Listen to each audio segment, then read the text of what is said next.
E já de volta ao Vivo em Cores com o seu programa Vida e Saúde. Com muito carinho a gente agradece, é bom demais estar com você, é bom demais ter você conosco nessa programação. Hoje falando sobre feridas crônicas, isso mesmo, feridas crônicas, com um dos maiores especialistas no assunto, o Dr. José Fábio Lana, médico do esporte, médico ortopedista aí, diretor, né, do Instituto do Osso e da Cartilagem. Aí, depois a gente vai colocar o site para você entrar em contato assim, para saber outras informações, vídeos, temas, estudos, artigos. Esse homem escreve livros de inglês para cima, gente, de inglês para cima, só para você ter ideia. Ô, doutor, o senhor insistiu tanto no bloco passado assim, falando do pé do diabetes, surgiu uma pergunta assim, por que deve ter um cuidado especial quando o assunto é diabetes, doutor?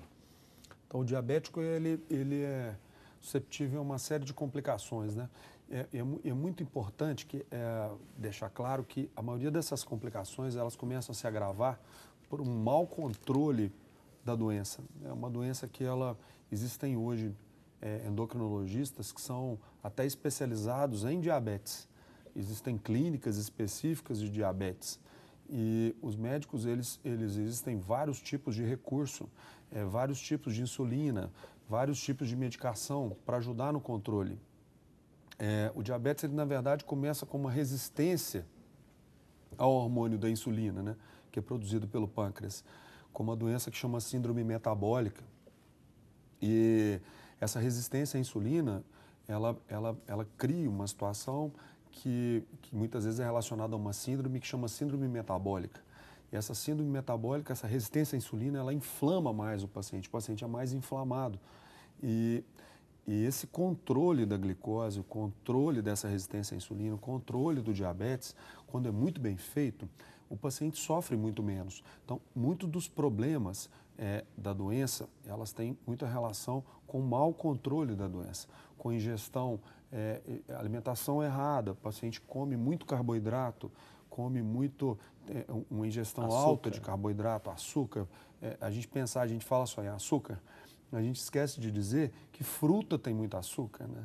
Então, você comer manga, comer mamão, muita laranja. Pode comer, mas com dose. Existe, né? Frutose. A frutose, que é o açúcar da fruta. Ela é muito glicêmica, tão glicêmica quanto a sacarose, ou às vezes até mais glicêmica do que o açúcar da cana. Se a gente pensar um pão francês, tem um pouco de açúcar, uma colher de sobremesa de açúcar num pão francês. Então, quando você come o excesso de massa, o excesso de pão, o excesso de macarrão, vai virar. Daqui para baixo vai virar glicose. O pâncreas vai entender que tem que produzir insulina. Se não tem a insulina ou produz a insulina e existe uma resistência para baixar essa glicose sempre alta vai causar uma série de lesões e o paciente começa a ter complicações tanto de feridas quanto complicações internas, né? Neuropatias e alterações de sensibilidade. Ô, doutor José, eu não queria misturar os temas aqui, mas tem muitas perguntas falando sobre inflamações crônicas. Hoje o assunto é feridas crônicas. Vamos fazer o seguinte, só para deixar claro para quem está acompanhando, vamos marcar um outro programa só para falar sobre inflamações, doutor? O senhor aceitaria? Lógico, e a ferida crônica, o paciente que tem uma ferida crônica é um paciente inflamado crônico, né? Então porque são realidades diferentes, que tem correlação, enfim, mas a gente vai marcar um outro programa só para falar sobre inflamações crônicas. Então não perca aqui, logo a gente chama o doutor de volta, viu? Doutor, aqui, a nossa amiga Adriana Botan, obrigado Adriana, que Deus te abençoe, venho participar desse programa que estou adorando, diz ela aqui, ajuda para a cura das feridas que se abrem nas pernas do meu pai. Começam com um ponto preto e bem doloridos e logo em seguida começam a abrir. O que fazer nesse caso, doutor? A Adriana Botan, preocupada sobre as pernas do seu pai, que um pontinho preto e logo se abre. O que é isso, doutor? Então, muitas vezes é uma deficiência vascular, né? Pode ser uma área muito frágil de algum vaso que se rompe, né? E a partir dali não recebe uma vascularização adequada e começam as feridas. Acho muito importante, Adriana, que você tenha um diagnóstico disso, né? Procurar um médico vascular para estudar como que está a circulação das pernas dele, para definir o que pode ser feito com medidas, às vezes medidas simples, como controle, se for uma insuficiência venosa, né, como um controle da insuficiência venosa. Às vezes pode ser uma insuficiência mista, venosa e arterial, porque não só as veias ficam doentes, mas às vezes as artérias começam a interromper o fluxo, né, de sangue, e isso tem jeito de controlar. Existem medidas com meias, com curativos especiais, com algumas botas especiais, e que isso pode ajudar a controlar. Eu acho que nesse caso é difícil a gente opinar assim por um e-mail, mas a recomendação é que você deve procurar um médico vascular que tem uma experiência boa conferida para acompanhar o caso do seu pai. Ô doutor, aqui, moro em Araxá, Minas Gerais, tenho 58 anos, tenho linfedema na perna esquerda e aqui não tem tratamento, né?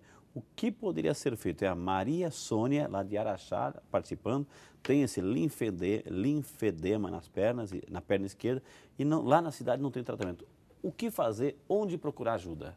Muitas vezes é a Maria Sônia. O linfedema é um desafio, né? São deficiências dos vasos linfáticos, né? E muitas vezes se instala por uma alteração vascular arterial ou venosa anterior, pode ter sido uma trombose, né? E depois há um dano nesses vasos linfáticos e fica uma má circulação linfática dando linfedema. O linfedema é um desafio, não é difícil só em Araxá ou aqui em Campinas ou em São Paulo ou nos Estados Unidos, é um desafio. E existem estudos em cima do linfedema. É muito importante que você vá atrás, corra atrás de tratamento, mas é um desafio o linfedema. Uma vez instalado, ele tem um controle, né? Muitas vezes ele pode cursar com infecção, às vezes o paciente pode ter infecção em cima de uma perna com linfedema, então tem que ter os cuidados específicos e é muito importante que você corra atrás desse recurso, né, para que você não tenha complicações com esse membro. Doutor, vamos lá para Goiânia, mas lá em Pernambuco, é Goiânia em Pernambuco. Edinalda Maria César Gadelha, obrigado, dona Edinalda, Deus abençoe a senhora, um beijo no seu coração, muito obrigado pela participação. Tem uma fístula superficial na virilha perto do reto, diz ela assim, e gostaria de fazer uma cirurgia. Teria algum problema? Está perguntando a nossa amiga Edinalda, doutor. Então, as fístulas, né, eu não sei se é uma fístula perianal, ela tem tratamento sim, o tratamento muitas vezes é cirúrgico, né? Você deve procurar o cirurgião geral ou proctologista para que ele aborde essa fístula, para descobrir a origem dela, se é uma fístula perianal ou se é uma fístula de alguma outra causa, e a cirurgia muitas vezes ela consegue resolver o problema dessa fístula. Acho que você tem que correr atrás desse tratamento sim. Não fica com medo não, porque na maioria das vezes é um tratamento de muito sucesso. Lá do norte a gente vai para o sul, Indaial, Santa Catarina, Isolde Coopers Merini, obrigado, dona Isolde, Deus abençoe a senhora, viu, linda? Minha mãe tem uma ferida na perna há mais de 30 anos. Frutas e verduras aumentam aí a ferida? Pergunta a Isolde, doutor. Só se ela for diabética, é isso? Então, se ela for uma paciente diabética, se essa ferida for relacionada ao diabetes, tem que tomar muito cuidado com o índice glicêmico desses alimentos. As frutas, elas têm vitaminas, têm uma série de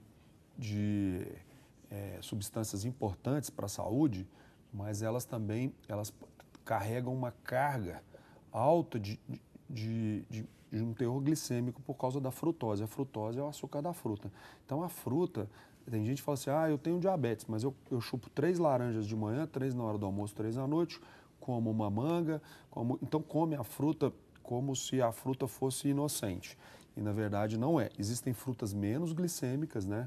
Como a goiaba, como a pera, né? E existem frutas mais glicêmicas, como a laranja, como a manga, né? Como o mamão, que é muito doce.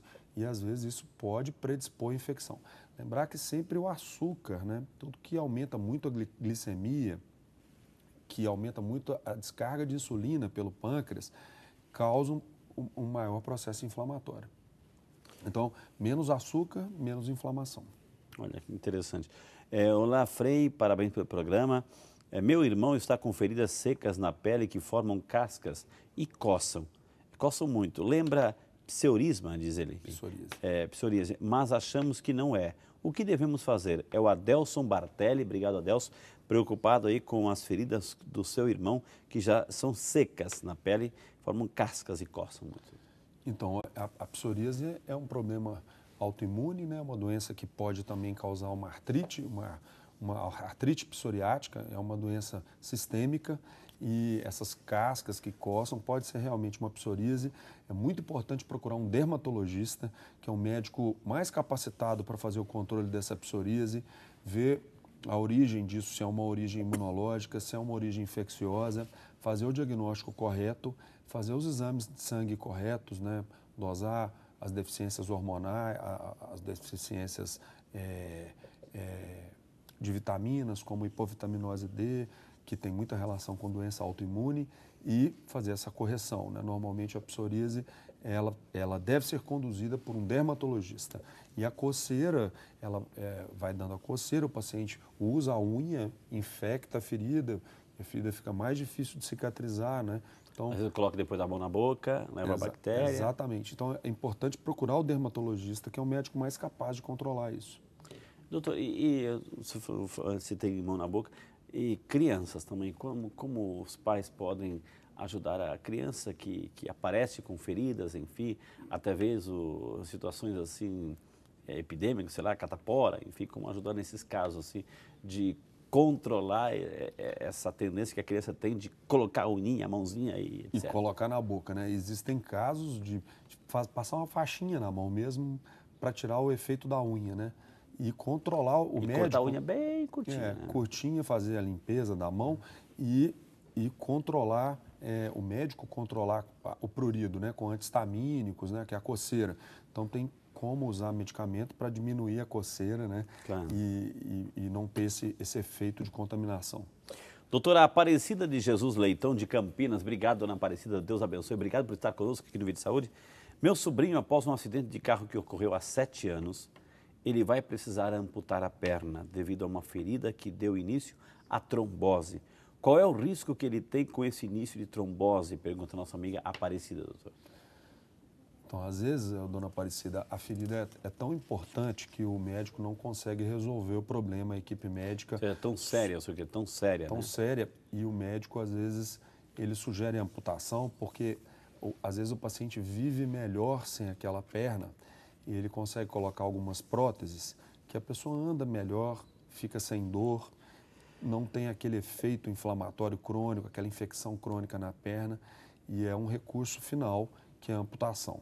Mas, às vezes, esse paciente vai ter uma qualidade de vida muito melhor amputando essa perna do que ficando com a ferida, uma vez que seja decidido isso. Quando tem uma trombose, é muito complicado mesmo, porque os tecidos param de receber sangue, né? E há uma tendência disso não receber a cicatrização adequada, né? Que vem do sangue, do oxigênio, dos nutrientes do sangue. Uma alternativa é esse curativo a vácuo, né?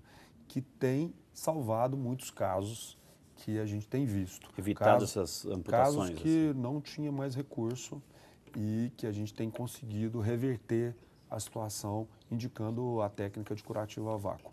É uma técnica que tem resolvido problemas mais graves e que a gente não estava conseguindo resolver. O que tem que ser observado é que se a equipe médica resolveu propor a amputação, é porque já foi esgotado todos os recursos cabíveis para o caso, né? Doutor, aqui o José Arnaldo Vieira, obrigado, senhor José, Deus abençoe. A mãe dele tem 85 anos, eis o texto que ele diz. Ela tem o problema em uma perna que já operou de varizes várias vezes, mas de tempo em tempo volta a inflamar e fica em carne viva. Nós a levamos no médico, mas sempre voltam essas feridas. O que devemos fazer? Pergunta o nosso amigo José Arnaldo, preocupado com a mãezinha dele de 85 anos, doutor. Existem alguns exames específicos, né, que normalmente o médico vascular faz, que é o primeiro deles que ela já deve ter feito, que é o exame de ultrassom com o Doppler, e alguns exames que a gente chama de arteriografia, venografia, uns exames para estudar os vasos sanguíneos dela, para ver o que pode ser feito a mais para que evite esses casos de recorrência. Mas isso é uma complicação que acontece quando o paciente vai tendo uma deficiência vascular, né? Ele vai tendo inflamação, infecção, muitas vezes tem que ver a condição das unhas, dos fâneros, para ver se não tem nenhuma infecção. Às vezes, infecção fúngica, micose em unha, vira uma porta de entrada para a bactéria entrar. Aproveita que o fungo está ali destruindo a unha, entra naquela unha, sobe para a perna que já está com uma deficiência de vascularização e dá uma flebite, né, que a gente chama. E infecção, a perna fica vermelha, e o paciente tem recorrências disso e abrem feridas e que tem que ser tratadas. Então, é muito importante olhar se tem alguma porta de entrada, fazer um estudo vascular adequado dessa perna e depois definir o que vai fazer do ponto de vista de tratamento. Que bom, como vale a pena perguntar, né? Doutora Maria de Jesus Serrano Soldan de Valinhos. Obrigado, Ana Maria de Jesus. Deus abençoe, viu? Olá, Frei. Olá, doutor. Sou Maria de Jesus, sou portadora de lúpus. Sai em minha pele várias manchas vermelhas que coçam muito e se transformam em feridas. Há perigo de se transformar em grandes feridas? Pergunta a nossa amiga Maria de Jesus, que tem lúpus, doutor.